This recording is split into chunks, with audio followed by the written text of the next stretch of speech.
Eh bien le bonjour les amis, nous revoici pour une vidéo sur le Bitcoin et on va faire aussi Tesla. On va faire aussi de très belles choses du coup en regardant un peu ce qui se passe sur Tesla depuis ces derniers jours. Alors le BTC, on va tout faire ici.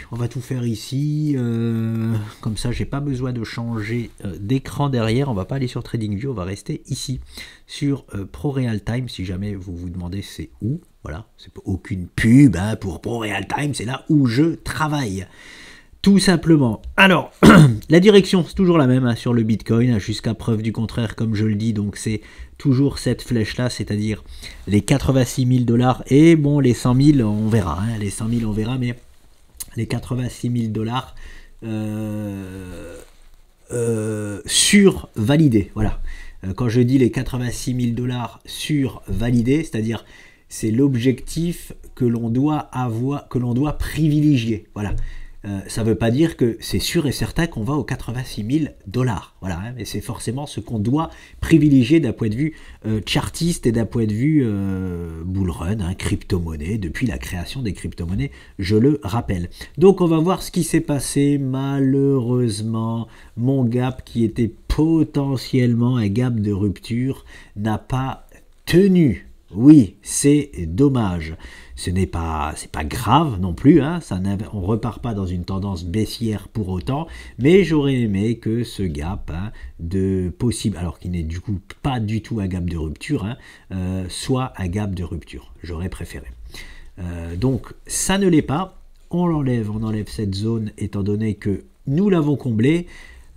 Et nous avons fait un double comblement de gap. Il faut savoir qu'on vient de combler donc le gap que l'on a créé le week-end dernier, mais aussi, et il est visible qu'en 30 minutes, je ne l'avais pas vu, ce petit gap 30 minutes, voilà, qui était ici. Je vous le place, hop, il était là le coquin.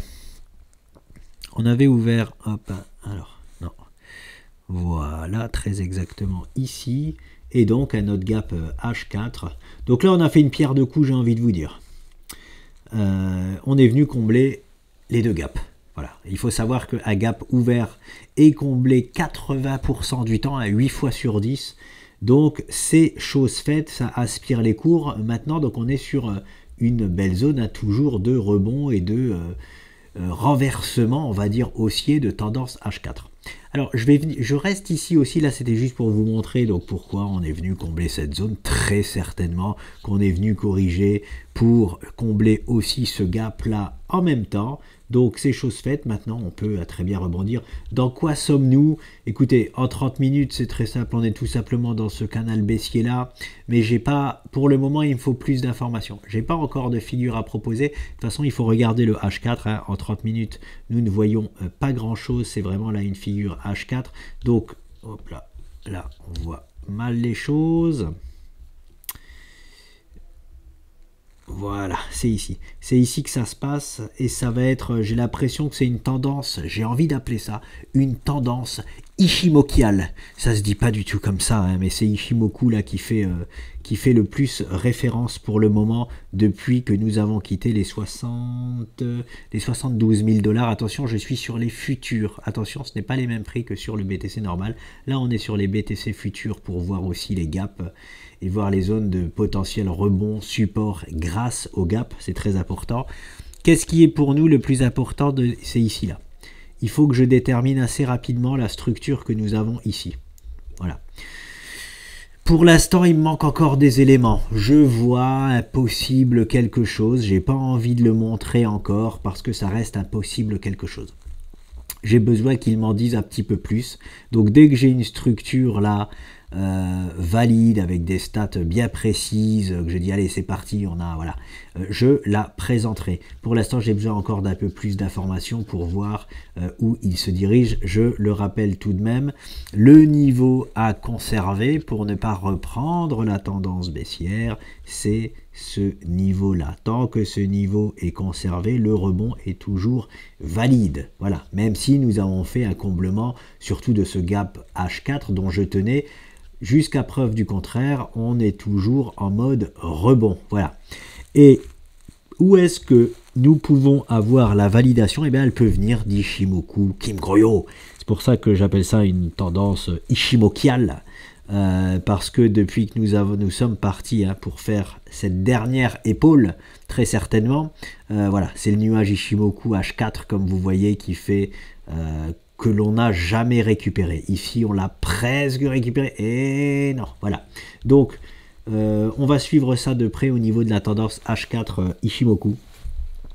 Au moins ça vous montre que oui, il m'arrive d'utiliser d'autres éléments lorsqu'ils sont vraiment très pertinents, et ici je vois rien en tout cas de plus pertinent que cela. Donc bien sûr, moi le plus important pour moi, c'est mes figures chartistes.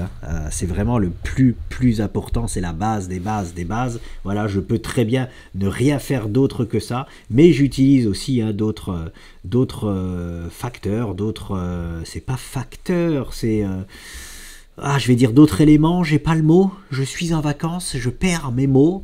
D'autres indicateurs, merci, vous l'avez pensé tellement fort que j'ai retrouvé le mot. D'autres indicateurs lorsqu'ils sont ultra pertinents. Il faut savoir qu'à chaque tendance, un indicateur va être plus pertinent que d'autres. C'est toujours comme ça. Chaque tendance a son indicateur personnel, on va dire. Donc, j'ai besoin qu'il me dessine encore quelques séances, de voir ce qui nous valide ou non comme structure, et je vous la présenterai. Voilà pour le BTC. Je vais prendre un peu d'auteur pour voir si je n'ai rien oublié. De toute façon, la formation importante, c'était le comblement du gap et la tenue quand même toujours des niveaux. Tac, tac, tac. Non, c'est tout. C'est tout. Donc le plus important là, ça va être de déterminer la structure qu'il est en train de nous faire. Le Bitcoin. Voilà, c'est tout. Oui, j'aimerais qu'on évite...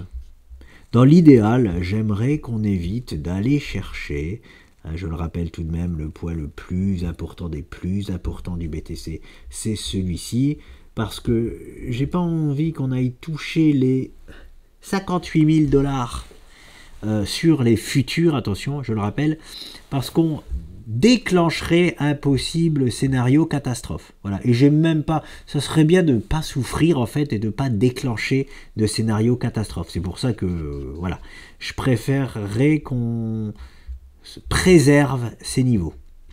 Mais si on ne les préserve pas, ça ne veut pas dire que le scénario catastrophe va se passer, ça veut juste dire qu'on activerait potentiellement un scénario catastrophe, je le répète. Il ne faut pas avoir peur avant que ça se passe. Donc nous verrons ça, on verra ce que ce bon vieux BTC nous décide. En tout cas, on est dans une consolidation là, regardez, depuis on voit bien, depuis cette chute et donc cette possible dernière épaule, on voit bien que là on nous dessine une structure. Je ne l'ai pas encore franchement, je l'ai pas encore franchement, donc j'ai pas envie d'en parler, j'attends encore un peu, voilà, j'attends encore un peu de voir, mais en tout cas il nous prépare quelque chose, il nous prépare une structure chartiste. Voilà pour le BTC, ça suffit. Maintenant, allons voir des choses un peu plus croustillantes, parce qu'il se passe toujours pas grand-chose dans la sphère crypto, on est toujours en attente. Et par contre, ce bon vieux Tesla là, il nous a fait quelque chose de pas mal du tout ces derniers jours. Je reprends depuis le début. Et c'est important de voir comment, là vous allez voir en une action, Tesla, comment ça se passe vraiment dans le trading. Et quand je vous dis que vous allez voir la réalité du trading, tout simplement. Sur mes 3 derniers trades, pas besoin de prendre les derniers, là ils sont trop loin. On va prendre juste cela sur Tesla. Qu'est-ce que Nicolas a tenté, qu'est-ce qui n'a pas marché et qu'est-ce qui finalement a fortement marché. Donc on avait, je ne vais pas revenir sur tout, j'avais fortement analysé Tesla. Attendez, je vais faire un peu de place parce que là vous devez rien voir. Voilà, je vais faire un peu de place, plus important. J'avais fortement analysé Tesla lorsque nous étions là, nous avons anticipé la cassure de tout ça. Bref, ici là j'ai un premier trade perdant sur Tesla. Voilà, moins 134 $, c'est tout petit comme trade. Et c'est dommage, c'est les trades où j'appelle ça, j'ai eu raison un petit peu trop tôt. C'était un short que j'avais pris sur Tesla, tout simplement. Lorsque nous avions cassé ici le canal bleu, nous faisions pour moi ici un pullback. C'est pour ça que j'ai shorté cette zone-là. J'ai shorté très exactement, c'était quoi, les 243,33. Ils sont où? Ils sont, je me mets sur les niveaux, voilà. Ils étaient là, donc c'était vraiment cette zone noire-là que j'avais shorté. Et finalement, la zone noire n'avait pas tenu. On a été chercher un peu plus haut, donc j'ai dû sortir de position parce que quand on pose un trade, on doit mettre un stop loss bien le respecter. Pour voilà, c'est pas grave, tant pis.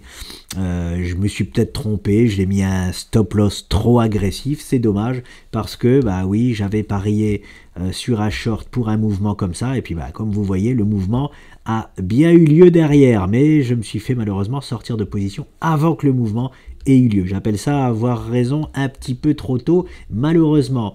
Derrière ça, ce que je vous avais parlé surtout, c'était ce point-là, donc qui n'a pas fonctionné. Par contre, celui-ci, c'était un trade. Je vous montre en mensuel pour vous rafraîchir la mémoire. Hop, et je vous montre Ishimoku. Voilà. C'était vraiment un trade purement Ishimokial, ça se dit pas, je sais, je m'en fous. C'était d'acheter vraiment, voilà, le bas du nuage mensuel, parce que, je le rappelle tout de même, je ne vais pas remontrer tout depuis, mais depuis la création de Tesla, nous n'avions jamais traversé ce nuage mensuel. C'était par contre à chaque fois la meilleure zone d'investissement possible. Donc j'ai pris le spot, parce que bon, regardez, pour vous dire, juste ici et ici, regardez à chaque fois qu'on touchait le nuage, très rebond. Et je suis remonté jusqu'au tout départ de l'action Tesla, nous l'avions jamais traversé. Donc j'ai tenté, c'est pas passé. Second échec, j'appelle ça un trade sans perte ni gain, moins 44 $. Oui, c'est une toute petite perte, mais j'ai attendu le pullback, tout simplement. Je vends jamais en mode panique.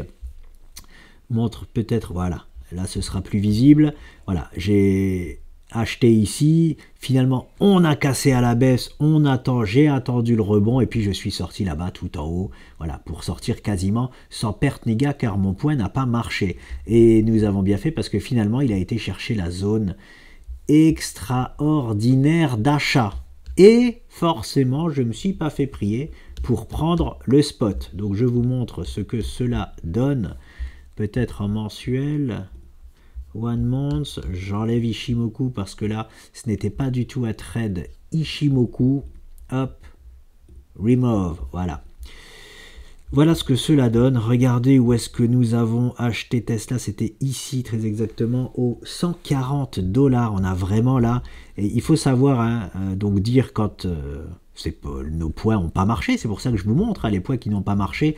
Et par contre, il faut aussi savoir se féliciter lorsqu'on fait des coups, c'est les coups parfaits, ça on appelle ça les coups parfaits, ou coups de génie, appelez ça comme vous voulez, mais un coup de génie, pas un génie, juste un coup de génie. On achète le plus bas du plus bas parce qu'on a une zone parfaite d'achat. Il faut savoir que ce point-là, c'était une convergence, je le rappelle, donc oui, nous avons ce support-là, mais c'est pas juste parce que j'avais ce support-là que j'ai acheté, non. J'avais acheté ce point parce que c'était une convergence d'objectifs extraordinaire, donc c'était cette trade line là plus weekly, c'était surtout à weekly que ça se passait, weekly daily. On avait, je vais pas reposer la figure là-bas, c'est comme ça qu'on avait pu anticiper la cassure du canal bleu, qu'on était on était emmerdé dedans depuis un an parce que nous avions tout simplement cette structure là. Je vous la montre en hebdo, je vais pas rentrer dans les détails. C'était du daily dans les détails, boum. Nous avions ce triangle là que nous avions cassé à la baisse, donc on savait qu'on allait aussi casser le canal bleu à la baisse, voilà. Et les objectifs c'était très exactement, là je suis en hebdo, alors c'est en daily que nous les voyons. Attendez, je vais juste basculer en daily, on va les voir. Les objectifs de ce triangle là, vous allez voir ce que c'est, c'était très exactement ce point de convergence ici. Voilà. Et en plus de ça, il y avait aussi le comblement d'un gap. Et en plus de ça, il y avait aussi l'objectif, un autre objectif. Il y avait, c'était un trio, c'était un combo de quatre comment dire, c'était une convergence de 4 objectifs. Voilà. Ils sont ici. Voilà. Voilà, les flèches sont ici. On avait la zone là des 148. On avait la zone là des 136, on avait ce comblement de gap et on avait bien sûr ce support ici. C'était vraiment quel était les... On avait donc l'objet, une des flèches était l'objectif de ce triangle asymétrique et l'autre flèche était l'objectif du canal bleu, tout simplement. Je sais, c'est peut-être un peu brouillon pour vous, mais j'ai fait beaucoup de vidéos sur Tesla. Si jamais c'est trop brouillon, allez les voir, allez voir les autres. parce que j'avais fortement analysé Tesla. Donc là, c'était voilà, pour réénumérer tout ce qui s'est passé et pourquoi nous avons acheté ce point précis là.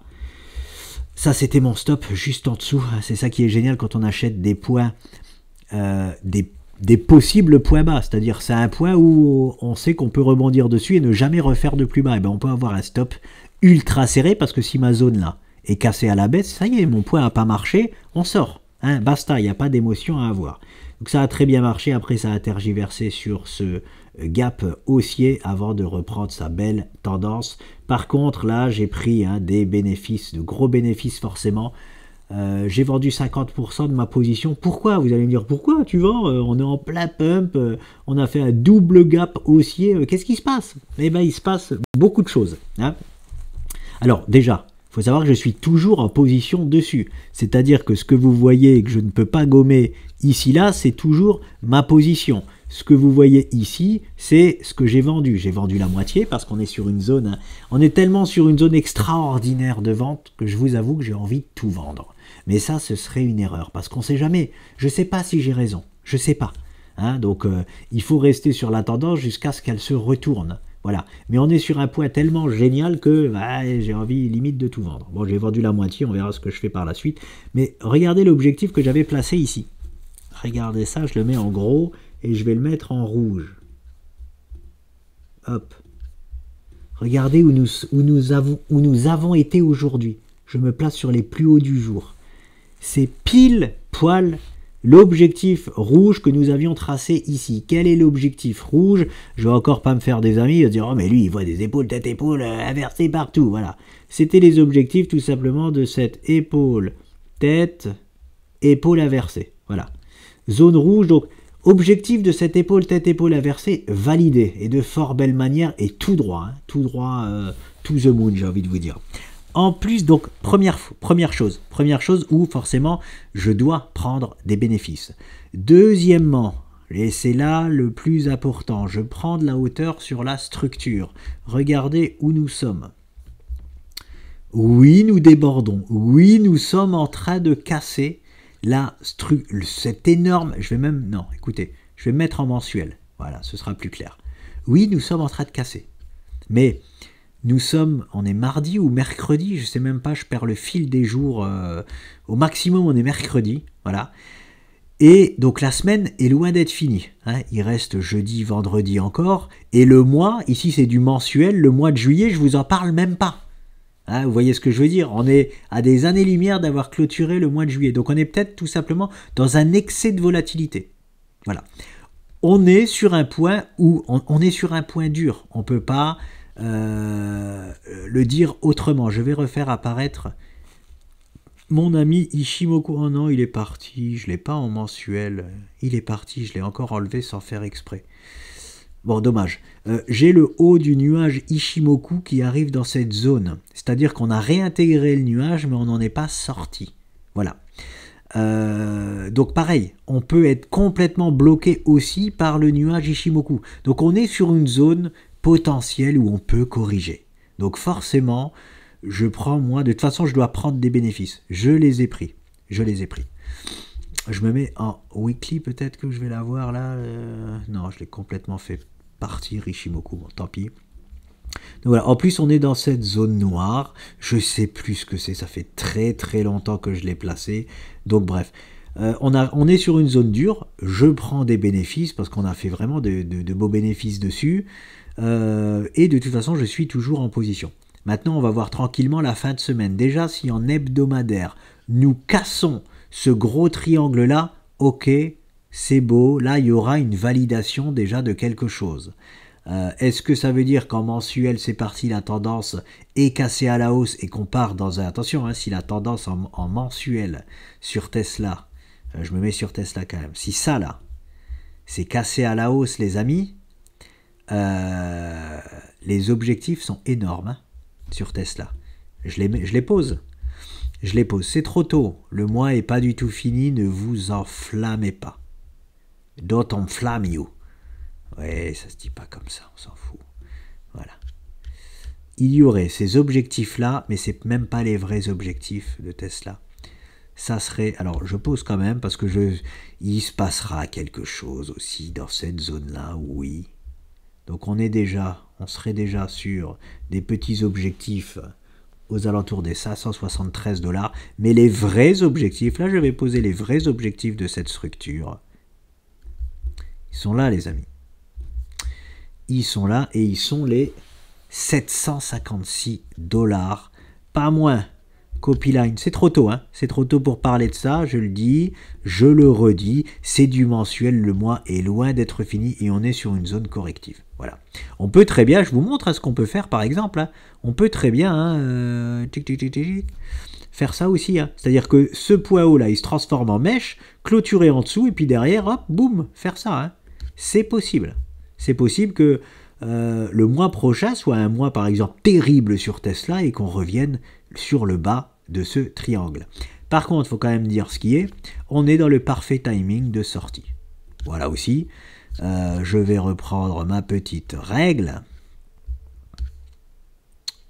Ne vous trompez pas de time frame ici, on est dans ce qu'on appelle le mode investisseur. Hein. C'est du mensuel hebdo, c'est ce qu'on appelle le mode investisseur. Le mode trader, pour moi, c'est le mode hebdo daily, hein, où on doit être actif et suivre tous les jours. Ici, suivre une fois par semaine, par exemple, ça suffit. Donc, 42 barres, donc 4 x 8, 8, 16, 24, 32, 2 x 8, 16, donc 33,6. Et nous sommes aujourd'hui à 32 séances. Le timing parfait de cette figure sont les 33,6 séances. Donc voilà, si j'aurais dû placer, par exemple, un timing parfait de sortie, forcément ici on a 32, donc j'aurais fait comme ça, voilà.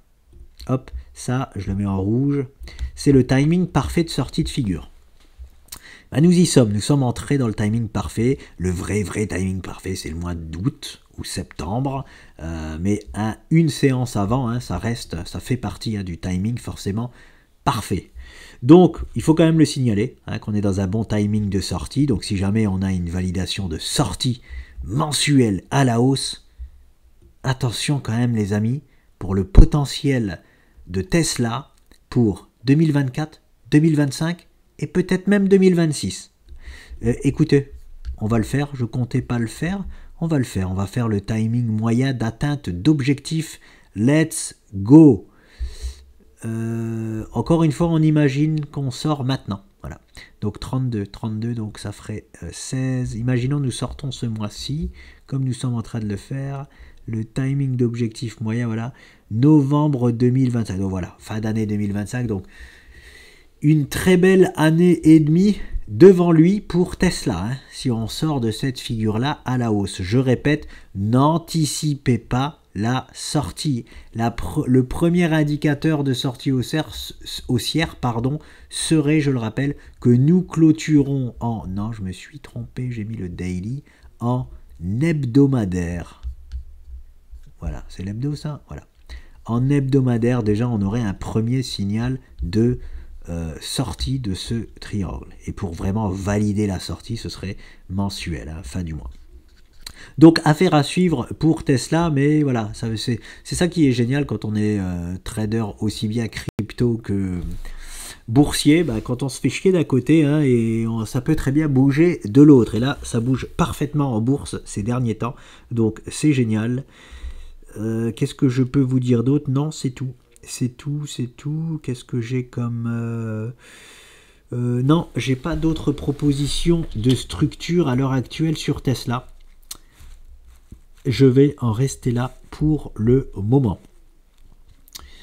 Ouais, je me suis même pas amusé à essayer d'analyser d'autres figures. Je verrai ça si j'ai d'autres choses croustillantes, hein, je vous en ferai part, mais pour le moment, vous savez que j'ai pris des bénéfices sur la zone actuelle sur Tesla. De toute façon, que cette zone, ça c'est important à dire, c'est important à dire, que j'ai raison ou non, c'est-à-dire que, voilà, pour bien que vous compreniez, si Nicolas a raison et que finalement, attendez, oh, purée, hop, ça commence à dérouiller, et hop, on commence à corriger, que ce soit comme ça, alors comme ça ce serait génial, hein, ou comme ça, Ouah, génial, Nicolas c'est un génie, il avait dit que ça allait corriger. Non, ok, bon, ça c'est des fois ce qu'on peut se dire. Ou alors, hein, parce que j'ai remarqué dans le trading, c'est soit on est des génies, soit on est des MERDE. Ouais, je vais dire ça comme ça, j'ai un enfant, j'ai l'habitude de parler comme ça. Tac, voilà. Et si jamais Tesla il fait ça, et ben Nicolas, c'est une MERDE, il m'a dit de vendre ici. Quoi qu'il se passe, que j'ai raison ou tort, ce qui est sûr, les amis, c'est que nous sommes sur une zone de prise de bénéfices. Basta. Et donc, qu'est-ce qu'on fait?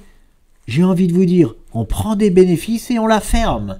Voilà, c'est tout. Et si jamais ça part to the moon, eh ben tant mieux. Hein. Et le mec, vraiment hyper agressif, que je suis parfois, hein, qui vend tout, et hop, il y a une correction derrière, là c'est un génie, bravo, t'as bien senti le coup, bravo. Mais par contre, celui qui vend tout là, et on part to the moon, c'est chiant. Hein, on va pas se mentir, c'est chiant. Donc l'entre-deux, c'est bien aussi de faire 50-50, ou des fois, quand on est absolument, par exemple, sûr que ça va corriger, eh ben, au lieu de vendre 50% de sa position, je vais vendre 60, 70, 80, mais je garde toujours un peu, hein, jusqu'à ce que la tendance s'alterne. Il y a plein de façons de trader, il faut savoir, même pour les investisseurs, il y a plein de façons de faire, il n'y en a pas qu'une, voilà. Hein, il faut adapter sa façon de faire en fonction de ce que le marché nous propose, mais on peut très bien vendre, avoir acheté le point parfait et se dire que le point parfait de vente c'est ici, boum, et on passe à autre chose. On attend de voir une autre structure parfaite. Quelle potentielle autre structure parfaite nous pouvons avoir sur Tesla? Je vous montre par exemple, imaginons là nous cassons à la hausse, et que hop, ben pourquoi pas se servir de ce point-là pour nous proposer un beau pullback sur cette figure-là. Oh là, excellent achat, voilà, et on reprend le spot pour vivre une belle jambe haussière encore avec Tesla. Ou alors, quelle autre possibilité peut nous proposer Tesla? Imaginons le point correctif actuel, la prise de bénéfice actuelle fait en sorte que Tesla corrige sur cette zone-là et qu'on voit nous faire une semi-rotation, là, extrêmement puissant. Eh ben oui, on pourra racheter ici. On pourra même, pourquoi pas, racheter ici la semi-rotation si on voit une belle structure de retournement. Et si jamais, encore mieux, il nous propose ceci-là, oui, why not? Why not? Par contre, je ne referai pas comme ici. C'est-à-dire que si j'achète ce poids-là, c'est pour viser, j'ai envie de vous dire, la lune. C'est pas juste pour viser ce poids-là. Quoique, il y a tellement de volatilité sur Tesla. Attendez, je vais regarder en direct. Combien ça nous ferait encore, imaginons, voilà, on arrive par là, on est là, ouais, ça fait, c'est énorme. Juste ce petit move-là, ça paraît rien, mais regardez, ça fait du 35% de hausse. Je pourrais très bien prendre le spot, de revendre encore une fois une partie ici, mais là, ce serait vraiment un achat, en fait, pour aller viser hein, l'objectif de cassure de la grande figure. Voilà. Donc voilà, les amis, pour Tesla, je vous laisse et je vous dis à très vite.